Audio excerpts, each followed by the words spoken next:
जब हम अशोक का नाम सुनते हैं तो मन में एक चक्र, 4 सिंहों वाले स्तंभ और महान सम्राट की छवि उभरती है। लेकिन अशोक की कहानी केवल उस शांत धम्म चक्र की नहीं है। ये एक ऐसे मनुष्य की यात्रा है जिसने क्रूरता की सीमाओं को तोड़ा, अपने ही विनाश को पहचाना और अपने अपराध बोध को करुणा के एक वैश्विक मिशन में बदल दिया।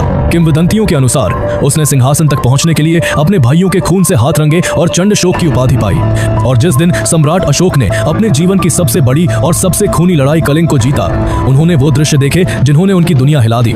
1 लाख मृत शरीर, 1.5 लाख बेघर लोग, रोती हुई विधवाएं और खून से लाल एक नदी।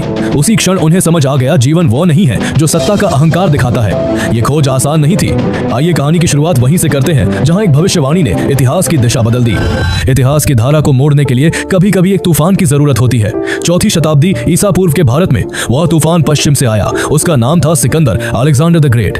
326 ईसा पूर्व में सिकंदर की अजय समझी जाने वाली यूनानी सेना ने सिंधु नदी को पार किया, राजा पोरस से एक भयंकर युद्ध लड़ा, लेकिन अंत में थक कर बगावत कर दी। सिकंदर को वापस लौटना पड़ा। वो बेबीलोन में मर गया, लेकिन अपने पीछे वो एक ऐसा राजनीतिक शून्य छोड़ गया जिसने भारत के इतिहास को हमेशा के लिए बदल दिया। सिकंदर ने यह साबित कर दिया था कि छोटे छोटे आपस में लड़ते हुए राज्य एक बाहरी महाशक्ति के सामने टिक नहीं सकते। उत्तर भारत के राज्यों, विशेषकर मगध के नंद वंश के अत्याचारों से जनता त्रस्त थी। भारत को एकजुट करने के लिए एक नई निर्णायक शक्ति की आवश्यकता थी, और इसी शून्य के अंधकार से 2 प्रतिभाओं का उदय हुआ। एक उग्र बुद्धिमान गुरु आचार्य चाणक्य और उनका चुना हुआ शिष्य एक युवा योद्धा चंद्रगुप्त मौर्य। चाणक्य की कूटनीति और चंद्रगुप्त की तलवार ने मिलकर वह कर दिखाया जो असंभव लगता था। लगभग 322 ईसा पूर्व तक उन्होंने नंद वंश की विशाल सेना को पराजित किया, उनके घमंडी राजा धनानंद को मार डाला और मगध की राजधानी पाटलिपुत्र के सिंहासन पर अधिकार कर लिया। यह किसी एक राजा की दूसरी राजा पर जीत नहीं थी, यह भारत के पहले विशाल एकीकृत मौर्य साम्राज्य का जन्म था। चंद्रगुप्त का शासन कुशल, केंद्रीकृत लेकिन निर्मम था। चाणक्य के अर्थशास्त्र में लिखी कठोर नीतियों से यह साम्राज्य चलाया जा रहा था। चंद्रगुप्त की महत्वाकांक्षा मगध पर रुकने वाली नहीं थी। उसकी नजरें वापस पश्चिम की ओर गईं, जहां सिकंदर के सेनापति अभी भी भारतीय भूमि पर काबिज थे। लगभग 305 ईसा पूर्व में चंद्रगुप्त का सामना सिकंदर के सबसे शक्तिशाली उत्तराधिकारी सेल्यूकस प्रथम निकेटर से हुआ, जो अब बेबीलोन और सीरिया का राजा था। युद्ध का परिणाम भारत के पक्ष में रहा। सेल्यूकस को एक अपमानजनक संधि करनी पड़ी। बदले में चंद्रगुप्त ने उसे 500 युद्ध हाथी उपहार में दिए, जिन्होंने बाद में सेल्यूकस को पश्चिम में उसके युद्ध जीतने में मदद की। इस संधि के बाद पाटलिपुत्र में सेल्यूकस का एक राजदूत मेगास्थनीज कई वर्षों तक रहा। मेगास्थनीज ने अपनी किताब इंडिका में पाटलिपुत्र का जो वर्णन किया है वो अविश्वसनीय है। उसने लिखा कि यह शहर गंगा और सोन नदी के संगम पर बसा था, जो दुनिया के सबसे बड़े शहरों में से एक था। यह लकड़ी की विशाल दीवारों से घिरा था, जिसमें 570 टावर्स और 64 फाटक थे। महल इतने भव्य थे कि उनकी बराबरी बेबीलोन के महल भी नहीं कर सकते थे। ये वो स्वर्ण पिंजरा था, वो शक्ति का केंद्र था, जिसमें हमारी कहानी का नायक अपनी आंखें खोलने वाला था। लगभग 298 ईसा पूर्व में चंद्रगुप्त मौर्य, जिसने सब कुछ जीत लिया था, न परंपरा के अनुसार सिंहासन त्याग दिया। वह एक भिक्षु बन गए और दक्षिण भारत श्रवण बेलगोला चले गए, जहां उन्होंने उपवास करके प्राण त्याग दिए। सत्ता उसके पुत्र बिंदुसार के हाथों में आई। यूनानी लेखकों ने बिंदुसार को अमित्रोचैट्स या संस्कृत में अमित्रघात यानी शत्रुओं का नाश करने वाला कहा है। ये नाम ही बताता है कि बिंदुसार एक शक्तिशाली योद्धा था, जिसने अपने पिता से मिले विशाल साम्राज्य को न केवल सुरक्षित रखा, बल्कि शायद दक्कन में कुछ और विस्तार भी किया। यहाँ उत्तराधिकार का कोई स्पष्ट नियम नहीं था। ऐसा नहीं था कि सबसे बड़ा बेटा ही राजा बनेगा। यहाँ सिंहासन उसे मिलता था जो सबसे मजबूत, सबसे चालाक और सबसे क्रूर होता था। यह महल साजिशों, ईर्ष्या और राजनीतिक हत्याओं का केंद्र था। हर राजकुमार दूसरे राजकुमार को शक की निगाह से देखता था। हर राजकुमार जानता था कि सिंहासन तक पहुंचने का रास्ता उसके अपने भाइयों के खून से होकर जा सकता है। इसी तनाव और साजिश से भरे माहौल में लगभग 304 ईसा पूर्व सम्राट बिंदुसार के एक पुत्र का जन्म हुआ। इतिहासकारों के पास अशोक की कोई सटीक जन्मतिथि नहीं है। ये 304 बीसीई का आंकड़ा उसके राज्याभिषेक 268 बीसी और अन्य स्रोतों के आधार पर लगाया गया एक तार्किक अनुमान है। एक बात स्पष्ट है कि राजकुमार अशोक महल की सीढ़ियों पर सबसे निचले पायदान पर था। अशोक का बचपन लाड़ प्यार में नहीं बीता।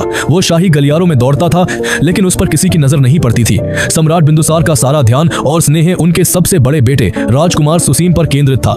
सुसीम सुंदर, प्रतिभावान और सिंहासन का स्पष्ट उत्तराधिकारी माना जाता था। वह दरबार का दुलारा था और अशोकावदान की किंवदंती कहती है कि अशोक देखने में सुंदर नहीं था, उसकी त्वचा खुरदरी थी, जिसका दरबार में मजाक उड़ाया जाता था। उसका स्वभाव उग्र और गुस्सैल था। वो एक ऐसा राजकुमार था जिसे हर पल यह याद दिलाया जाता था कि वो पसंदीदा नहीं है। ये उपेक्षा और तिरस्कार एक युवा मन में या तो गहरी असुरक्षा पैदा कर सकता है या फिर खुद को साबित करने की एक खतरनाक ज्वाला भड़का सकता है। अशोक के साथ भी यही हुआ। उसने समझ लिया था कि उसे न तो प्यार मिलेगा और न ही सम्मान। उसे जो कुछ भी चाहिए वो उसे अपनी योग्यता और अपनी क्रूरता से छीनना होगा।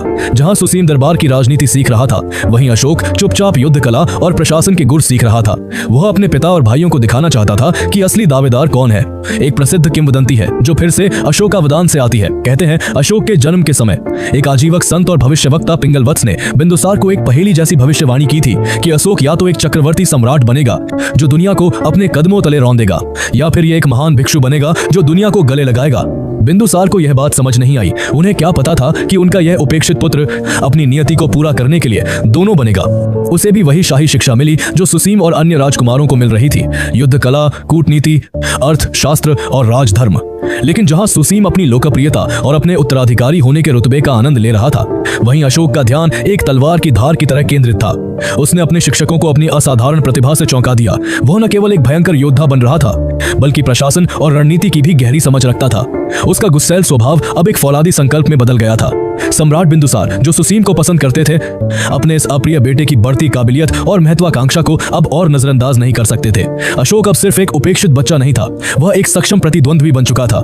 लगभग 286 ईसा पूर्व जैसे ही अशोक 18 वर्ष का हुआ, तब सम्राट बिंदुसार ने उसे पाटलिपुत्र की साजिशों से दूर भेजने का फैसला किया। यह शायद सुसीम के रास्ते से उसे हटाने की एक चाल थी, या शायद इस अयोग्य पुत्र की वास्तविक क्षमता को परखने का एक तरीका। अशोक को एक बहुत ही महत्वपूर्ण और अशांत प्रांत अवंतिका, कुमार या फिर राज्यपाल नियुक्त किया गया, जिसकी राजधानी उज्जैनी, आधुनिक उज्जैन थी। उज्जैन साम्राज्य के सबसे महत्वपूर्ण व्यापार मार्गों पर स्थित था। यह पाटलिपुत्र को पश्चिम के बंदरगाहों से जोड़ता था।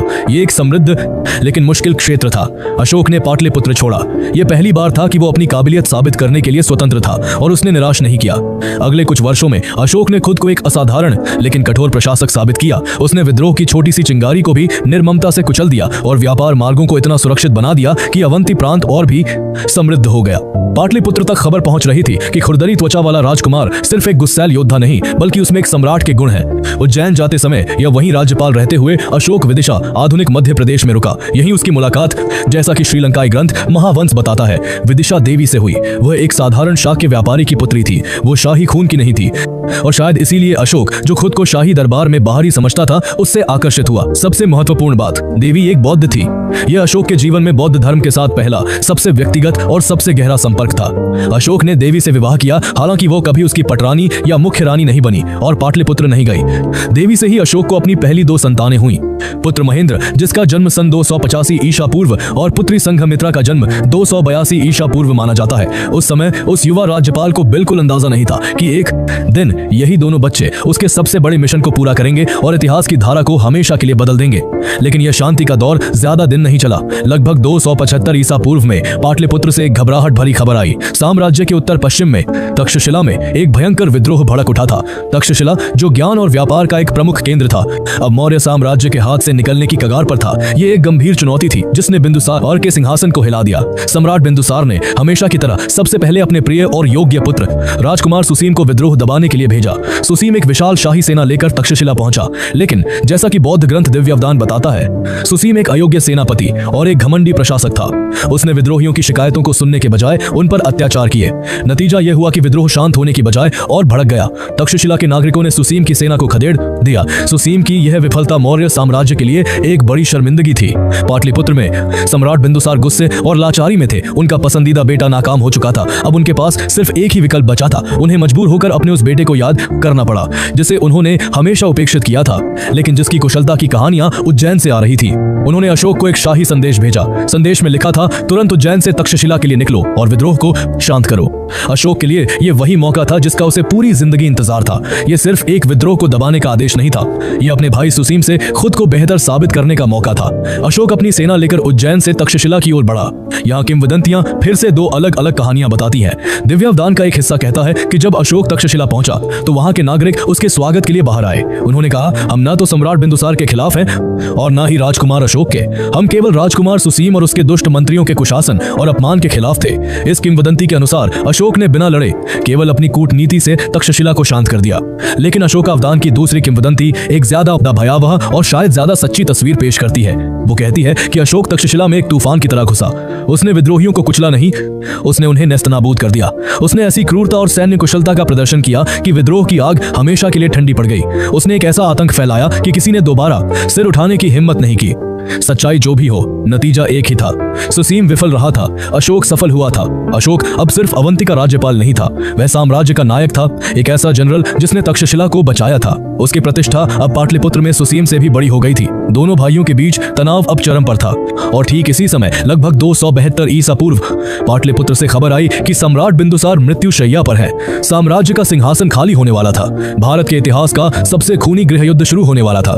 लगभग 272 ईसा पूर्व पाटलिपुत्र का विशाल महल, जो दशकों से अखंड भारत की शक्ति का प्रतीक था, अब एक ज्वालामुखी के मुहाने पर बैठा था। सम्राट बिंदुसार अब अपनी मृत्यु शैया पर था। उसकी सांसें उखड़ रही थी और उसके साथ ही साम्राज्य की स्थिरता भी। सिंहासन खाली होने वाला था और मौर्य दरबार यह जानता था कि यह सत्ता का हस्तांतरण शांतिपूर्ण नहीं होगा। दरबार दो गुटों में बांट चुका था।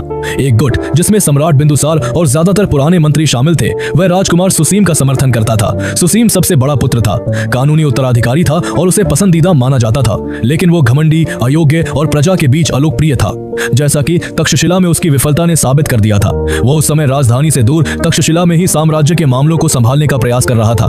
दूसरा गुट, एक छोटा लिख समूह, राजकुमार अशोक के इर्द गिर्द इकट्ठा हो रहा था। इस गुट का नेतृत्व प्रधानमंत्री राधा गुप्त कर रहे थे। राधा गुप्त, जो शायद चाणक्य की ही परंपरा के एक ठंडे दिमाग वाले रणनीतिकार थे, वह सुसीम के घमंड को और अशोक की छिपी हुई क्षमता को, दोनों को पहचानते थे। वो जानते थे कि सुसीम साम्राज्य को बिखेर देगा, जबकि अशोक अपनी सारी क्रूरता के बावजूद वो फौलाद था जो साम्राज्य को एकजुट रख सकता था। अशोक उस समय उज्जैन में था या शायद राजधानी के पास ही सही मौके का इंतजार कर रहा था। सम्राट बिंदुसार के निधन के बाद जब राजगद्दी पर संकट गहराया, तभी राधा गुप्त ने पहल की और अशोक को पाटलिपुत्र बुलाकर उसे सत्ता संघर्ष में सहायता दी। एक कहानी कहती है कि राधा गुप्त ने अशोक को महल में यह कहकर घुसाया कि सम्राट की तबीयत बहुत खराब है, और फिर उसे एक हाथी पर बिठाकर सेना के सामने ये घोषणा कर दी कि सम्राट बिंदुसार के ठीक होने तक राजकुमार अशोक उनका प्रतिनिधित्व करेंगे। इस एक चाल से अशोक ने शाही सेना और खजाने पर नियंत्रण कर लिया। जब तक सुसीम को अपने पिता की मृत्यु की खबर मिली, तब तक बहुत देर हो चुकी थी। उसका छोटा उपेक्षित भाई, जिसे वह खुरदरी त्वचा वाला कहकर मजाक उड़ाता था, अब पाटलिपुत्र के सिंहासन पर काबिज था। सुसीम गुस्से से आग बबूला हो गया। वह अपनी वफादार सेना लेकर तक्षशिला से पाटलिपुत्र की ओर दौड़ा। उसे लगा कि वह इस सिंहासन चुराने वाले को आसानी से कुचल देगा। लेकिन अशोक अब सिर्फ एक राजकुमार नहीं था, वो एक परखा हुआ जनरल था और उसके पास राजधानी की पूरी ताकत थी। जो शुरू हुआ वह कोई छोटी मोटी झड़प नहीं थी, वह मौर्य साम्राज्य का गृह युद्ध था। इतिहास में यह एक बहुत ही रहस्यमयी अवधि है। हमारे पास इस युद्ध का कोई समकालीन विस्तृत विवरण नहीं है, लेकिन हमारे पास एक बहुत बड़ा सुराग है। तारीखें: सम्राट बिंदुसार की मृत्यु सी 272 ईसा पूर्व में हुई, लेकिन सम्राट अशोक का औपचारिक राज्याभिषेक, उसका भव्य तिलक समारोह सी 268 ईसा पूर्व तक नहीं हुआ। ये 4 साल का लंबा फासला कहाँ गया? इतिहासकार और बौद्ध ग्रंथ दोनों एक ही भयावह निष्कर्ष पर पहुंचते हैं। ये 4 साल भारत के इतिहास के सबसे क्रूर गृह युद्धों में से एक में बीते। ये 4 साल अशोक ने अपने सभी प्रतिद्वंद्वियों, अपने सभी सौतेले भाइयों और उनके समर्थकों को जड़ से खत्म करने में बिताए। ये वो आग थी जिसमें तपकर राजकुमार अशोक चंड अशोक यानी भयंकर, निर्दयी और क्रूर अशोक बनकर निकला। श्रीलंका के बौद्ध ग्रंथ महावंश और दीपवंश, जो अशोक की मृत्यु के सदियों बाद लिखे गए, यहाँ एक ऐसी बात कहते हैं जो रोंगटे खड़े कर देती है। वे दावा करते हैं कि अशोक ने सिंहासन तक पहुंचने के लिए अपने 1 या 2 नहीं, बल्कि 99 भाइयों की हत्या कर दी थी। महावंश के अनुसार उसने केवल अपने सगे भाई तिस्सिस को बख्शा था। क्या यह सच हो सकता है? क्या एक आदमी अपने 99 भाइयों को मार सकता है? ज्यादातर आधुनिक इतिहासकार मानते हैं कि यह संख्या एक अतिशयोक्ति है। इन बौद्ध ग्रंथों का उद्देश्य अशोक के शुरुआती जीवन को ज्यादा से ज्यादा काला और भयावह दिखाना था, ताकि बाद में जब वो कलिंग युद्ध के बाद बौद्ध धर्म अपनाए तो उसका परिवर्तन किसी चमत्कार से कम न लगे। यह दिखाना जरूरी था कि धम्म में कितनी शक्ति है कि वो 99 भाइयों के हत्यारे को भी एक संत में बदल सकता है। लेकिन 99 की संख्या भले ही बढ़ा चढ़ाकर बताई गई हो, इस बात में कोई संदेह नहीं है कि एक खूनी संघर्ष हुआ था। अशोक ने अपने रास्ते में आने वाले हर दावेदार को, चाहे वो सुसीम हो या कोई और भाई, निर्ममता से हटा दिया।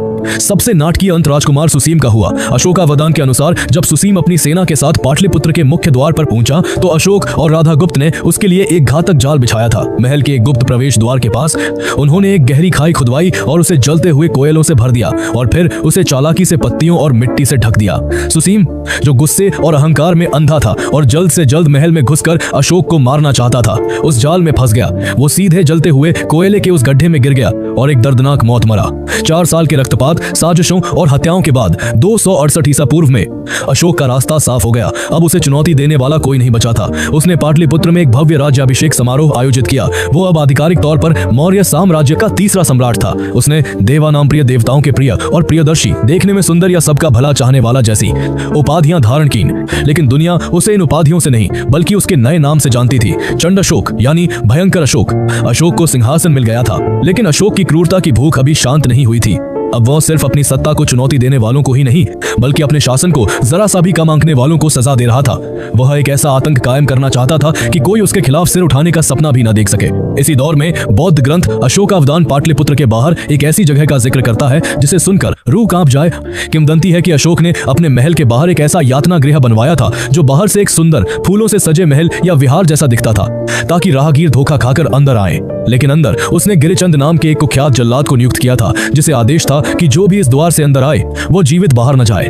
कहा जाता है कि उस ना रख के अंदर अकल्पनीय यातनाएं दी जाती थीं, उबलते तेल के कड़ाहे, नुकीले शूल, इंसानों को काटने वाली मशीनें। किंवदंती है कि अशोक कभी कभी खुद वहां जाकर लोगों को तड़पते हुए देखता था, मानो वो इंसानी पीड़ा की सीमाओं का अध्ययन कर रहा हो।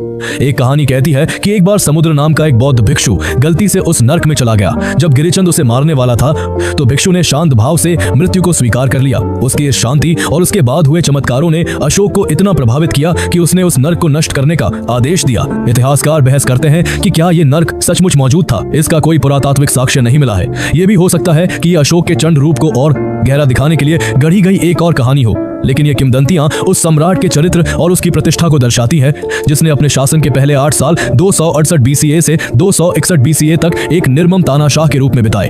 261 ईसा पूर्व तक अशोक अपने राज्याभिषेक के 8वें वर्ष में था। वो अब अखंड भारत का निर्विवाद स्वामी था। उसके दादा चंद्रगुप्त ने साम्राज्य बनाया था, उसके पिता बिंदुसार ने उसे संभाले रखा और अशोक ने अपने भाइयों के खून से सींचकर उसे स्थिर कर दिया था। वो अब चक्रवर्ती सम्राट कहलाना चाहता था, एक ऐसा सार्वभौम राजा जिसके राज्य में सूरज कभी न डूबे। उसने अपने साम्राज्य के नक्शे को देखा, हिमालय की बर्फीली चोटियों से लेकर दक्कन के पठार तक, पश्चिम में फारस की सीमाओं से लेकर पूर्व में बर्मा की पहाड़ियों तक, सब कुछ उसके कदमों के नीचे था, सिवाय एक छोटे से जिद्दी स्वाभिमानी राज्य के। एक राज्य जो मौर्य साम्राज्य की सर्वशक्तिमान सत्ता के सामने सीना ताने खड़ा था। एक राज्य जिसने न केवल उसके पिता बिंदुसार के सामने बल्कि शायद उसके दादा चंद्रगुप्त मौर्य के सामने भी सिर झुकाने से इनकार कर दिया था। एक राज्य जो अशोक की चक्रवर्ती उपाधि के बीच में एक कांटे की तरह चुभ रहा था। वह राज्य था कलिंग, जो आज का आधुनिक ओडिशा में है। कलिंग कोई छोटा मोटा राज्य नहीं था। वो अपनी भूमि की सेना से ज्यादा अपनी समुद्री शक्ति पर गर्व करता था। उसके बंदरगाह जैसे ताम्रलिप्ति और पल्लूर दक्षिण पूर्व एशिया, सुवर्ण भूमि मलेशिया, इंडोनेशिया और उससे आगे के व्यापार का प्रवेश द्वार थे। वहां से जहाज सोना, मसाले, कीमती रत्न और हाथी लाते ले जाते थे। कलिंग बेहद समृद्ध था और सबसे बढ़कर कलिंग स्वतंत्र था। चंड अशोक के लिए यह केवल एक राजनीतिक चुनौती नहीं थी, ये एक व्यक्तिगत अपमान था। एक सम्राट जो अपने 99 भाइयों को सत्ता के लिए मौत के घाट उतार चुका हो, वो अपनी सीमाओं के ठीक बगल में एक स्वतंत्र राज्य की गुस्ताखी को कैसे बर्दाश्त कर सकता था। कलिंग को जीतना सिर्फ मौर्य साम्राज्य का विस्तार नहीं था, यह चंड अशोक के अहंकार की पूर्ति के लिए जरूरी था। यह उसके चक्रवर्ती होने की घोषणा का अंतिम लक्ष्य होना था। अपने राज्याभिषेक के 8वें वर्ष सन 261 ईसा पूर्व में सम्राट अशोक ने कलिंग को एक अंतिम स्पष्ट संदेश भेजा। यह कोई बातचीत का न्योता नहीं था, यह एक चेतावनी थी। मौर्य साम्राज्य की अधीनता स्वीकार करो या विनाश के लिए तैयार हो जाओ। कलिंग के लोग अपनी स्वतंत्रता से प्रेम करते थे। उन्होंने अपनी स्वाभिमानी भूमि के लिए लड़ने का फैसला किया। उन्होंने दूसरा विकल्प चुना, विनाश। उन्हें शायद अंदाजा नहीं था कि वे इतिहास के सबसे क्रूर सम्राटों में से एक को चुनौती दे रहे हैं। पाटलिपुत्र में अशोक को जैसे ही कलिंग का जवाब मिला, उसने युद्ध की घोषणा कर दी। उसने अपने जनरलों को मौर्य इतिहास की सबसे विशाल सेनाओं में से एक को इकट्ठा करने का आदेश दिया। लाखों पैदल सैनिक, हजारों घुड़सवार और हाथियों के वो विशाल दल जो किलों के दरवाजों को ताश के पत्तों की तरह तोड़ने के लिए प्रशिक्षित थे। ये एक सेना नहीं थी, ये प्रलय थी जो पाटलिपुत्र से निकलकर कलिंग की ओर बढ़ रही थी। चंड अशोक अपने अंतिम और सबसे भयानक युद्ध के लिए निकल पड़ा था। 261 ईसा पूर्व पाटलिपुत्र से वह शाही सेना निकली जिसकी शायद किसी ने कल्पना भी नहीं की थी। यह मौर्य साम्राज्य के इतिहास की सबसे विशाल, सबसे सुसज्जित और सबसे क्रूर सेना थी। इस सेना का नेतृत्व कोई जनरल नहीं बल्कि सम्राट चंड अशोक स्वयं कर रहा था। उसका लक्ष्य सिर्फ कलिंग को जीतना नहीं था, उसका लक्ष्य कलिंग को एक ऐसा सबक सिखाना था कि भविष्य में कोई और राज्य मौर्य सत्ता के सामने सिर उठाने की हिम्मत न कर सके। यह दिग्विजय, सैन्य विजय का अंतिम अध्याय था। यह चंड अशोक के अहंकार की अंतिम पूर्ति थी। कलिंग के लोग जानते थे कि यह उनके अस्तित्व की लड़ाई है। वे एक विशाल साम्राज्य की संगठित सैन्य मशीन के सामने खड़े थे, लेकिन वे अपनी स्वतंत्रता के लिए लड़ रहे थे। युद्ध का मुख्य केंद्र धौली की पहाड़ियों के पास दया नदी के किनारे बना। जो शुरू हुआ वह कोई पारंपरिक युद्ध नहीं था जिसमें दो सेनाएं सुबह लड़ती और शाम को रुक जाती। ये एक संपूर्ण युद्ध था। अशोक ने अपनी सेना को स्पष्ट आदेश दिए थे, कोई दया नहीं। कलिंग की सेना बहादुरी से लड़ी। उनके पास अपनी भूमि का ज्ञान था, उनके पास अपनी स्वतंत्रता को बचाने का जज्बा था, लेकिन वे मौर्य साम्राज्य की अनुशासित क्रूरता के सामने कब तक टिकते। ये युद्ध कई हफ्तों शायद महीनों तक चला। ये एक निर्मम घिसट घिसट कर चलने वाला नरसंहार था। कलिंग का हर नागरिक एक सैनिक बन गया। उन्होंने अपने घरों से, अपनी गलियों से, अपने खेतों से लड़ाई लड़ी और कलिंग का यह प्रतिरोध चंडाशोक के क्रोध को और भड़काता गया। यह केवल विद्रोह नहीं था, यह उसकी सत्ता की अवमानना थी। जैसे जैसे प्रतिरोध बढ़ता गया, अशोक की क्रूरता भी बढ़ती गई। मौर्य सेना एक बवंडर की तरह कलिंग की भूमि पर फिरी। शहरों को जला दिया गया, फसलों को रौंद दिया गया, बंदरगाहों को नष्ट कर दिया गया और फिर आया वह अंतिम दिन। दया नदी के किनारे कलिंग की अंतिम सेना ने अपना सब कुछ झोंक दिया, लेकिन सुबह से शाम होते होते सब कुछ खामोश हो गया। कलिंग हार गया था। जमीन पर बिछी लाशों के ऊपर मौर्य साम्राज्य का झंडा लहरा रहा था। जीत का नगाड़ा बजा। भेरी घोष यानी युद्ध के नगारे ने घोषणा की कि सम्राट अशोक की, देवानामप्रिय प्रियदर्शी की विजय हुई है। चंडाशोक ने एक बार फिर साबित कर दिया था कि उससे बड़ा कोई नहीं। मौर्य साम्राज्य अब सही मायनों में अखंड था, बंगाल की खाड़ी से लेकर फारस की सीमाओं तक। जीत की इस लहर पर सवार होकर सम्राट अशोक अपने राज्याभिषेक के 8वें वर्ष में अपने सबसे बड़े दुश्मन को, अपनी सबसे बड़ी जीत को अपनी आंखों से देखने के लिए युद्ध के मैदान में उतरे। उन्हें लगा था कि वो एक विजयी सम्राट की तरह अपनी जीती हुई भूमि का निरीक्षण करेंगे। वो टूटे हुए किले, झुके हुए सिर और खामोश पड़े हथियारों को देखने आए थे। वो अपने जनरलों की पीठ थपथपाने और अपनी जीत का जश्न मनाने आए थे। लेकिन उन्होंने जो देखा उसके लिए इतिहास में कोई शब्द नहीं था। जैसे ही वो युद्ध के मैदान में दाखिल हुए, हवा में जीत का जश्न नहीं था। हवा में मौत की एक असहनीय सड़ांध थी। धुएं, जले हुए मांस और सूखे हुए खून की एक ऐसी गंध जिसने सम्राट के नथनों को भर दिया। जहां तक जिस भी दिशा में नजर जाती थी, बस लाशें ही लाशें थीं। मौर्य सैनिकों की लाशें और उनसे कहीं कहीं ज्यादा कलिंग के लोगों की लाशें। ये कोई लोक कथा नहीं है, ये इतिहास है जिसे खुद विजेता ने लिखा है। अशोक ने बाद में अपने 13वें शिलालेख मेजर रॉक एडिक्ट नोबर 13 में इस भयावहता को पत्थर पर खुदवाया। यह इतिहास का एकमात्र ऐसा शिलालेख है जिसमें एक राजा अपनी जीत का जश्न नहीं बल्कि अपनी जीत का आंकड़ा गिनाता है। अशोक ने खुद लिखवाया, इस युद्ध में 1 लाख लोग मारे गए। उसने लिखवाया, 1.5 लाख लोगों को देश से निर्वासित कर दिया गया, यानी बंदी बनाकर गुलाम बना लिया गया। और फिर उसने लिखा, और उनसे कई गुना ज्यादा लोग भूख, बीमारी और तबाही से मारे गए। ये वो आंकड़े थे जो खुद विजेता ने दुनिया को बताए। ये उसकी जीत का पैमाना था। उस समय के हिसाब से ये आंकड़े इतने बड़े थे कि इसका मतलब था कलिंग की लगभग पूरी आबादी या तो मार दी गई थी या गुलाम बना ली गई थी। कलिंग का अस्तित्व ही लगभग मिटा दिया गया था। अशोक उस मैदान के बीचों बीच खड़े थे। उनके पैरों के नीचे की जमीन खून से गीली और चिपचिपी थी। वे आगे बढ़े। उनके कदम शायद लड़खड़ा नहीं रहे थे क्योंकि वो अभी भी चंडाशोक थे, लेकिन उनकी आंखें देख रही थी। उन्होंने सिर्फ मृत सैनिक नहीं देखे, उन्होंने देखा एक माँ जो अपने जले हुए घर की चौखट पर अपने मृत शिशु को सीने से लगाए बैठी थी। उसकी आंखें पथरा गई थी, उनमें न आंसू थे न जीवन। उन्होंने देखा एक छोटी सी बच्ची जो अपने पिता के क्षत विक्षत शरीर के पास बैठी रो रही थी और बार बार उसका हाथ हिलाकर उसे जगाने की कोशिश कर रही थी। उन्होंने देखा हजारों विधवाएं सफेद साड़ियों में अपने पतियों, बेटों और भाइयों के शवों के बीच उन्हें ढूंढती हुई और विलाप कर रही थी। उन्होंने गिद्धों और कुत्तों के झुंड देखे जो इंसानी मांस को नोच रहे थे। चारों ओर बस एक ही आवाज थी, जीत के नगाड़े की नहीं बल्कि लाखों लोगों के रोने की, चीखने की और दर्द से कराहने की। यह जीत का जश्न नहीं था, यह मानवता का मातम था। और तभी उन्होंने वो देखा जिसने उन्हें अंदर तक हिला दिया। उनका 13वां शिलालेख इसका भी जिक्र करता है। उनकी नजर मृत ब्राह्मणों और श्रमणों, बौद्ध या जैन भिक्षुओं के शरीरों पर पड़ी। वो पवित्र लोग जिनका युद्ध से कोई लेना देना नहीं था, वो निहत्थे थे, वो शांति के पुजारी थे और अशोक की सेना ने, उसकी विजय ने उन्हें भी नहीं बख्शा था। शिलालेख कहता है कि कैसे देवताओं के प्रिय अशोक को गहरा दुख हुआ ये देखकर कि कैसे सम्मानित ब्राह्मणों और श्रमणों और अच्छे गृहस्थों को भी या तो मारा गया या अपने प्रियजनों से अलग कर दिया गया। ये वह क्षण था जब कुछ टूटा। ये सम्राट अशोक के अहंकार का कवच नहीं था जो टूटा, ये चंडाशोक का वह कठोर पथरीला दिल था जो अंततः टूटा। 1 लाख लोगों की मौत का वजन, 1.5 लाख लोगों के उजड़ने का वजन, ये अब सिर्फ आंकड़े नहीं थे, ये एक असहनीय बोझ था जो एक पहाड़ की तरह उनकी रूह पर आ गिरा। वो सब कुछ जिस पर उसे विश्वास था एक पल में बिखर गया। उसका राजधर्म का तर्क, उसका चक्रवर्ती सम्राट बनने का अहंकार, उसकी दिग्विजय की वो अंधी भूख, सब कुछ, सब कुछ इसी खून, राख और आंसुओं के दलदल में डूब गया। जिस आदमी का नाम अशोक बिना शोक के रखा गया था, वो आज शोक के अथाह सागर के बीचों बीच खड़ा था। उसे पहली बार अपनी जीत, अपनी सबसे बड़ी जीत, इतिहास की सबसे घिनौनी हार की तरह लगी और इस हार की खामोशी में उसके जहन में बस एक ही सवाल गूंजा, एक ऐसा सवाल जिसने उसके पूरे वजूद को हिलाकर रख दिया। आवाज धीमी, गहरी और अपराध बोध से भरी हुई, मैंने ये क्या किया?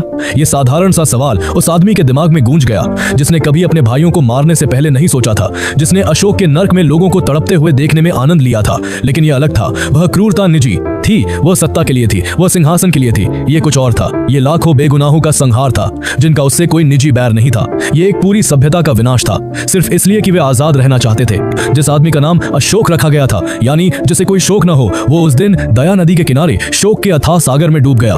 कहते हैं उस दिन इतना खून बहा था कि दया नदी का पानी, जिसका नाम ही करुणा पर पड़ा था, लाल हो गया था। वो रक्त की नदी बन चुकी थी। उस लाल पानी में अपना अक्स देखकर सम्राट अशोक को अपनी जीत, अपनी सबसे बड़ी विजय, इतिहास की सबसे घिनौनी हार की तरह लगी। वो सम्राट जो दुनिया को जीतने निकला था, उस युद्ध के मैदान में अपनी ही अंतरात्मा से हार गया था।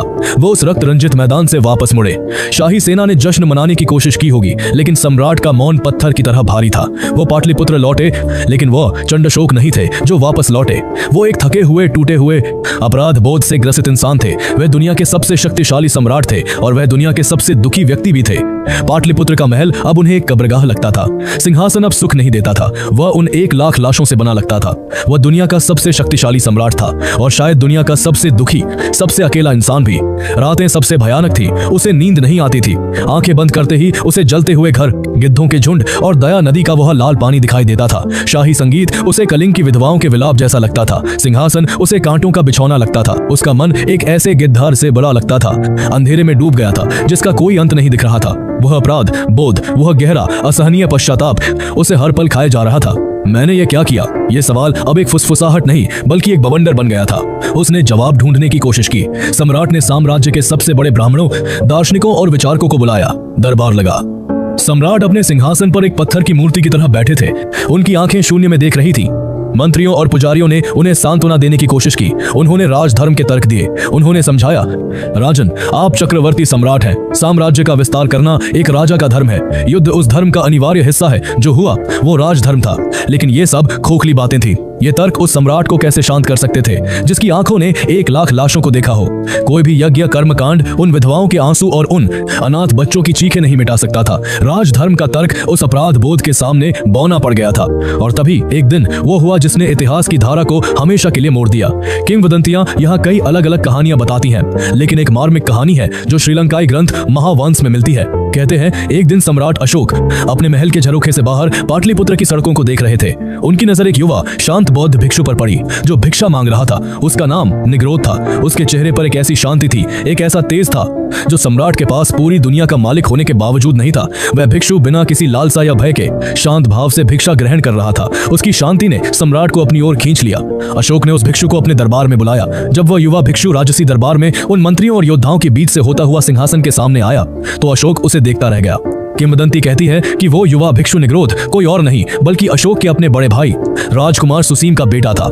वही सुसीम जिसे अशोक ने सिंहासन के लिए जलते हुए कोयले के गड्ढे में फिकवाकर मार डाला था। ये नियति का कैसा खेल था? जिस भाई का उसने सब कुछ छीन लिया, उसी का बेटा आज उसके सामने एक भिक्षु के रूप में खड़ा था जिसके पास कुछ भी नहीं था सिवाय शांति के, और अशोक जिसके पास सब कुछ था सिवाय शांति के। अशोक ने कांपती हुई आवाज में पूछा, तुम कौन हो और तुम इतने शांत कैसे हो? तुम्हारे चेहरे पर ना कोई भय है ना कोई इच्छा। उस युवा भिक्षु ने अपनी आंखें खोली और सम्राट की आंखों में देखा।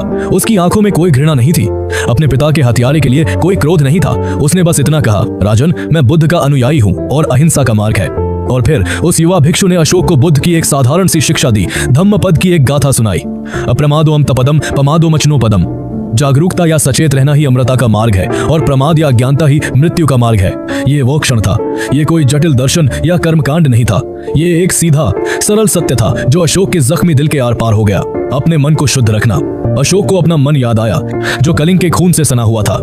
उसे अपने पाप याद आए जो भाइयों की हत्या से शुरू हुए थे। यह एक सम्राट का आत्मसमर्पण था। कलिंग में बहाया गया खून अब अशोक के अहंकार को धो रहा था। उसने उस युवा भिक्षु के सामने अपने सिंहासन से नीचे उतरकर सिर झुका दिया। यह परिवर्तन एक दिन में नहीं हुआ। अशोक ने बौद्ध धर्म को अपना लिया, लेकिन यह कोई राजनीतिक चाल नहीं थी। यह एक टूटे हुए इंसान का अपने जख्मों पर मरहम लगाने का प्रयास था। वह उपगुप्त जैसे महान बौद्ध आचार्यों की शरण में गए और उन्होंने बुद्ध की शिक्षाओं, 4 आर्य सत्य, अष्टांगिक मार्ग को गहराई से समझना शुरू किया। अशोक ने खुद अपने लघु शिलालेख संख्या 1 मिनोर रॉक एडिक्ट 1 में अपने परिवर्तन की प्रक्रिया को दर्ज किया है। वो लिखता है कि कलिंग युद्ध के बाद वो एक उपासक यानी एक सामान्य गृहस्थ बौद्ध अनुयायी बन गया। वो लिखता है, 2.5 साल से अधिक समय तक मैं एक सामान्य उपासक था और मैंने अधिक उत्साह नहीं दिखाया, लेकिन फिर 1 साल से अधिक समय पहले मैं संघ के करीब आया और मैंने बहुत उत्साह दिखाया। इसका मतलब है कि कलिंग का नरसंहार 261 ईसा पूर्व में हुआ, जिसने उसे हिलाकर रख दिया, लेकिन उसका असली जुनूनी परिवर्तन लगभग 259-258 ईसा पूर्व के आसपास शुरू हुआ, जब उसने खुद को पूरी तरह से धम्म के प्रति समर्पित कर दिया और धम्म शुरू हुआ आपको हराने के लिए। और जब अशोक जैसा सम्राट उत्साह या जुनून दिखाता है तो वह साम्राज्य को बदल देता है। यहीं से धम्म अशोक का जन्म हुआ, लेकिन अशोक का धम्म सिर्फ बौद्ध धर्म का प्रचार नहीं था, यह उससे कहीं ज्यादा बड़ा था। अशोक जानता था कि वो एक विशाल बहुधार्मिक बहुसांस्कृतिक साम्राज्य का सम्राट है। वह सबको बौद्ध नहीं बना सकता था और न ही वह चाहता था। उसका धम्म एक नैतिक संहिता थी, एक सामाजिक क्रांति थी। यह एक ऐसा धम्म था जो किसी भगवान या पूजा पद्धति पर नहीं बल्कि इंसानी आचरण पर आधारित था। यह सहिष्णुता, अहिंसा, बड़ों के सम्मान और करुणा का धम्म था। और अशोक, जो चंड अशोक के रूप में अपनी क्रूरता के लिए जाना जाता था, अब धम्म अशोक के रूप में अपने जुनून के लिए जाना जाने लगा। उसने वह किया जो इतिहास में किसी सम्राट ने नहीं किया था। उसने इतिहास का सबसे बड़ा यू टर्न लिया। सबसे पहले उसने दरबार में घोषणा की कि भेरी घोष अब हमेशा के लिए शांत हो जाएगा। उसकी जगह लेगा धम्म घोष, यानी धर्म की, नैतिकता की पुकार। यह एक अभूतपूर्व घोषणा थी। दुनिया का सबसे शक्तिशाली सम्राट अपनी शक्ति के चरम पर स्वेच्छा से युद्ध का त्याग कर रहा था। उसने अपने 13वें शिलालेख रॉक एडिक्ट 13 में घोषणा की कि कलिंग के बाद उसने दिग्विजय, सैन्य विजय को छोड़ दिया है और अब वह केवल धम्म विजय, धम्म द्वारा विजय को ही असली विजय मानता है। लेकिन यह सिर्फ बातों तक सीमित नहीं था। उसने अपनी नीतियों को बदलना शुरू किया। उसने अपनी विहार यात्राएं, शाही शिकार और मनोरंजन के दौरे बंद कर दी। अपने 8वें शिलालेख रॉक एडिक्ट 8 में वह कहता है कि पहले राजा शिकार के लिए जाते थे, लेकिन अब अपने राज्याभिषेक के 10वें वर्ष से वह धम्म यात्रा पर निकलेगा। वह बुद्ध के जन्म स्थान लुम्बिनी और ज्ञान प्राप्ति बोध गया के स्थानों पर जाने के लिए आएगा। उसने शाही रसोई घर में पशुओं के वध पर रोक लगा दी। अपने पहले शिलालेख रॉक एडिक्ट 1 में वह गर्व से लिखता है, पहले राजा देवानाम प्रियदर्शी की रसोई में हर दिन हजारों पशु पक्षी भोजन के लिए मारे जाते थे, लेकिन अब जब यह धम्म लेख लिखा जा रहा है तब केवल 3 प्राणी मारे जाते हैं, 2 मोर और 1 हिरण, और भविष्य में यह भी बंद कर दिए जाएंगे। ये एक सम्राट का अपने साम्राज्य से किया गया वादा था। लेकिन अशोक का धम्म सिर्फ अहिंसा तक सीमित नहीं था, वह करुणा पर भी आधारित था। कलिंग के अपराध बोध से प्रेरित होकर अशोक ने कल्याणकारी राज्य की नींव रखी, जैसा दुनिया ने पहले कभी नहीं देखा था। अपने दूसरे शिलालेख में वो घोषणा करता है, मैंने मनुष्यों के लिए चिकित्सालय, अस्पताल और पशुओं के लिए चिकित्सालय बनवाए हैं। ये इतिहास में पशु अधिकारों और पशु चिकित्सा का शायद पहला दर्ज उदाहरण है। उसने आगे लिखवाया, मैंने मनुष्यों और पशुओं के लिए औषधीय जड़ी बूटियां लगवाई हैं, जहां वे नहीं थी वहां उन्हें आयात करके रोपा गया है। उसने लिखवाया, मैंने सड़कों के किनारे छायादार वृक्ष बरगद और आम लगवाए हैं ताकि वे मनुष्यों और पशुओं को छाया दे सके। मैंने हर 8 कोस पर कुएं खुदवाए हैं और यात्रियों के लिए धर्मशालाएं बनवाई हैं। अशोक यही नहीं रुका। वो जानता था कि सिर्फ नीतियां बनाना काफी नहीं है, उन्हें लागू करने के लिए एक नई मशीनरी चाहिए। इसलिए अपने राज्याभिषेक के 13वें वर्ष लगभग 255 ईसा पूर्व में उसने एक नए प्रकार के सरकारी अधिकारियों की नियुक्ति की, जिन्हें धम्म महामात्र कहा गया। अपने 5वें शिलालेख में वो बताता है कि इन अधिकारियों का काम क्या था। उनका काम साम्राज्य के हर कोने में जाना और यह सुनिश्चित करना था कि धम्म का पालन हो रहा है या नहीं। उनका काम यह देखना था कि लोग वे दासों और नौकरों से दया का व्यवहार कर रहे हैं या नहीं, वे ब्राह्मणों और श्रमणों को दान दे रहे हैं या नहीं। उनका काम जेलों में जाकर कैदियों की स्थिति का जायजा लेना और यह सुनिश्चित करना था कि किसी को अनावश्यक पीड़ा न दी जाए। चंड अशोक, जो पाटलिपुत्र के नर्क में लोगों को तड़पते हुए देखता था, अब धम्म अशोक बन गया था, जो अपने साम्राज्य के हर कोने में यह सुनिश्चित कर रहा था कि किसी को पीड़ा न हो। लेकिन अशोक का धम्म सिर्फ बौद्ध धर्म नहीं था, वो एक दूरदर्शी शासक था। उसने अपने 12वें शिलालेख में वो लिखा, जो आज भी दुनिया के लिए सबसे जरूरी सबक है, धार्मिक सहिष्णुता। उसने लिखवाया, कोई भी व्यक्ति केवल अपने धर्म का आदर और दूसरे के धर्म की अकारण निंदा न करे।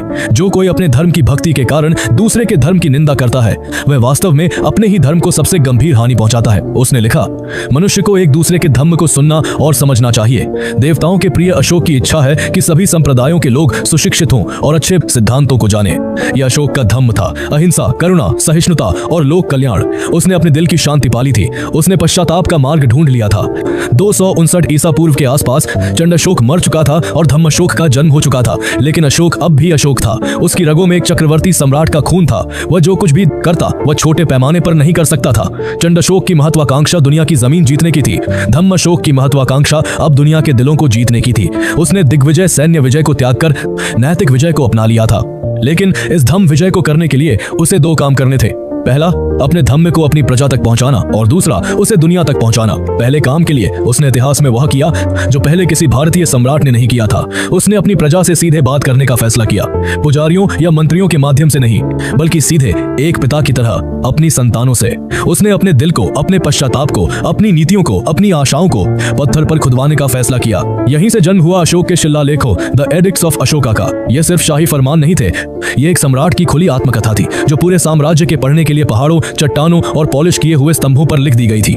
साम्राज्य के कोने कोने में जहां जहां से मुख्य मार्ग गुजरते थे, जहां जहां लोग इकट्ठा होते थे, वहां अशोक ने अपनी आवाज को पत्थर में तराश दिया। कंधार की तपती गर्मी से लेकर कर्नाटक की हरी भरी वादियों तक, गुजरात के गिरनार से लेकर कलिंग की धौली तक, और उसने यह स्थानीय भाषाओं में किया, मुख्य रूप से प्राकृत भाषा और ब्राह्मी लिपि में। साम्राज्य के पश्चिमी किनारों पर उसने ग्रीक और आरामाइक लिपियों का भी उपयोग किया ताकि वहां रहने वाले यूनानी लोग भी उसके संदेश को पढ़ सके।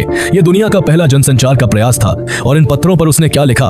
उसने अपनी जीतों का बखान नहीं किया, उसने अपने सबसे बड़े पाप को स्वीकार किया। उसने कलिंग के लिए लिखा, धौली और जौगड़ में, यानी खुद कलिंग की भूमि पर जहां उसने सबसे भयानक संहार किया था, उसने एक अलग शिलालेख लिखवाया। उसने वहां अपनी विजय का जश्न नहीं मनाया, उसने वहां अपने पश्चाताप को लिखा। उसने अपने अधिकारियों को आदेश दिया, सब्बे मुनि से पजामा, सभी मनुष्य मेरी संतान है। जैसे मैं अपनी संतान के लिए चाहता हूँ कि वो इस लोक और परलोक में सुखी बना रहे, वैसे ही मैं सभी मनुष्यों के लिए चाहता हूँ। ये एक सम्राट का अपनी प्रजा से, उन लोगों से जिनकी भूमि को उसने रौंद डाला था, एक माफीनामा था। ये इतिहास का सबसे सार्वजनिक और सबसे साहसिक आत्मस्वीकार था। अब जब अशोक ने अपनी प्रजा के लिए धम्म की नींव रख दी थी, तब उसे यह संदेश दुनिया तक पहुंचाना था। लेकिन जिस बौद्ध धर्म ने उसे यह शांति दी थी, वह खुद बिखर रहा था। बुद्ध के महापरिनिर्वाण के 200 साल बाद बौद्ध संघ में मतभेद पैदा हो गए थे। संघ 18 से अधिक संप्रदायों में बंट गया था। कुछ भिक्षु विलासिता का जीवन जीने लगे थे, कुछ केवल दार्शनिक बहसों में उलझे थे। अशोक, जो अब बौद्ध धर्म का सबसे बड़ा संरक्षक था, यह देखकर चिंतित हो गया। यदि धम्म को दुनिया में फैलना था तो पहले उसे एकजुट और शुद्ध होना जरूरी था। इसीलिए अपने शासनकाल के लगभग 17वें वर्ष में 250 ईसा पूर्व में अशोक ने राजधानी पाटलिपुत्र में तीसरी बौद्ध संगीति का आयोजन किया। यह कोई आम सभा नहीं थी, यह धम्म का शुद्धिकरण था। महान प्रबुद्ध भिक्षु मोगलिपुत्र तिसिस की अध्यक्षता में 1000 से ज्यादा भिक्षु 9 महीने तक एक साथ बैठे। उन्होंने बुद्ध की शिक्षाओं, त्रिपिटक पर मंथन किया, मतभेदों को सुलझाया, और जो लोग संघ में केवल विलासिता या राजनीति के लिए घुस आए थे, उन्हें संघ से बाहर निकाल दिया। अशोक ने अपनी शाही शक्ति का उपयोग करके धम्म को अधम से बचाया। संगीति के बाद लगभग 250 ईसा पूर्व के आसपास अशोक ने कला और वास्तुकला को अपनी धम्म विजय का प्रतीक बनाया। उसने स्तूपों का निर्माण शुरू करवाया और उन अद्भुत पॉलिश किए हुए बलुआ पत्थर के स्तंभों को गढ़ा, और उनमें से एक जो सबसे महत्वपूर्ण था वह सारनाथ में बनवाया गया। सारनाथ, जहां बुद्ध ने ज्ञान प्राप्ति के बाद अपना पहला उपदेश दिया था, जहां धम्म का पहिया पहली बार घूस कर चुका था, माथा, वहां अशोक ने एक स्तंभ बनवाया जिसके शीर्ष पर 4 राजसी शेर एक दूसरे से पीठ सटाए चारों दिशाओं में दहाड़ रहे हैं।